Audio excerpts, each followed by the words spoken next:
Welcome everyone. Today we've got the Power Droid, aka the GONK Droid. I've lost its exhaust port or whatever was in that little thing. It does have the little flippy bits inside the noise maker. Still works. Of course, cleared. I think the Jawas had some in A New Hope. And I believe there was one in Jabba's Palace, and evidently in the cartoons there's more of them. Like I say, I haven't really, I still have never gotten into all the cartoons.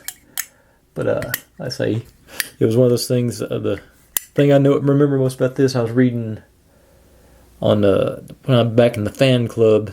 It was like the GONK Droid had an action figure before Wedge Antilles did. So that was sort of, a funny little thing. That's just something that sort of stuck with me because Wedge didn't get his until like the 90s, I think. But anyway, that's all I've got to say about him. Like I say, it's an ultra short one, but there's not much to say about a GONK. Thanks for watching. If you're digging what I'm doing, make sure and subscribe. Plenty more to go where this came from, and I'll see you next time.